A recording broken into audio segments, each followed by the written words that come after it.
Hi there, my name is Lila Taylor. I am the teacher of the deafblind in Olathe, Kansas. Briana was born deafblind. She has some light perception in her left eye, and she's totally blind in her right eye.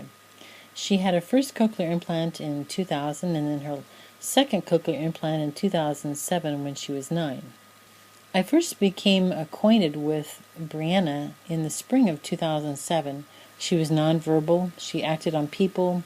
She would pull her parrot to what she wanted. When she came to me in the fall of 2007, she was using a calendar system that they had started at School for the Blind. She had concrete tactile symbols.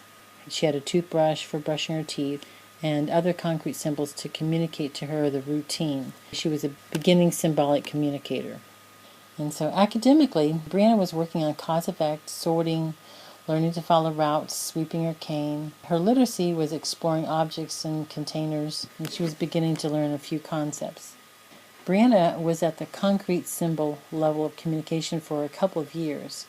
It took her a while to go from the concrete symbol level of communication to the abstract symbolic level. I talked to the team, especially the teacher of the visually impaired, about Briana learning braille. We realized that Briana needed a lot more language and labels. She needed to learn a lot of concepts, especially positional concepts.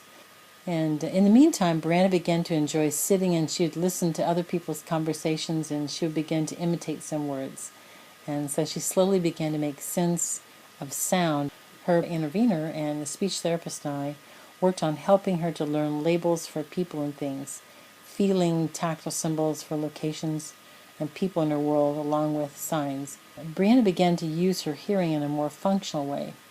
After a while, she was able to consistently respond to auditory-only directions and respond to other verbal instructions within routines, as well as responding to greetings. Verbally, she would attempt to repeat words that she heard, and she seemed to enjoy talking. She used about 50 signs expressively.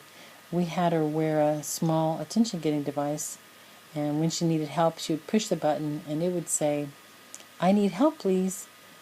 And then we'd help her to say and to sign, "I help," what she wanted help with. We also set up a larger voice activation device and programmed it with, when it was time for her to do her free time or reinforcer activities or choice activities, she'd fill that on her schedule, and then she would push the communication device. By October of 2011, Briana was using 120 signs expressively.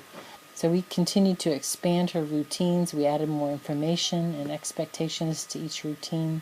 We started teaching Braille to Briana, starting with some of the letters that were most used in the words that she would need to say. We also continued to decrease the size of her tactile symbols and began to add Braille to some of her symbols for her calendar. And we added the Braille letters P-E for the gym, along with a piece of rope that we've made smaller, and then also the Brailled word eat, along with a piece of her spoon. If we changed them, we left the old symbol beside the new symbol initially, so she would learn the new symbol. Briana continued to increase the number of letters she could identify. She could find letters in isolation as well as in lines of Braille. She could sort cards with different Braille letters on them. At that time, she knew about 10 letters. She could learn to track a line of Braille with 2 hands and also learn print concepts. Briana was really taking off academically. She learned to verbally count and sign on the abacus 1 to 20 and began to understand concepts: on, off, in, out, up, down, left, right, top, middle, bottom, next to, under, behind, and beside. So then Briana moved to middle school, and so we continued reducing the size of her tactile symbols and began to add more Braille words. Early on, the IEP team had decided that we were not going to expect her to phonetically sound out words because of her difficulty with discriminating certain letters and sounds with her cochlears. And so we felt that learning words as sight words was probably the way to go for Briana. Music. Music. Good job. What? Music. Music. Good Good job. job.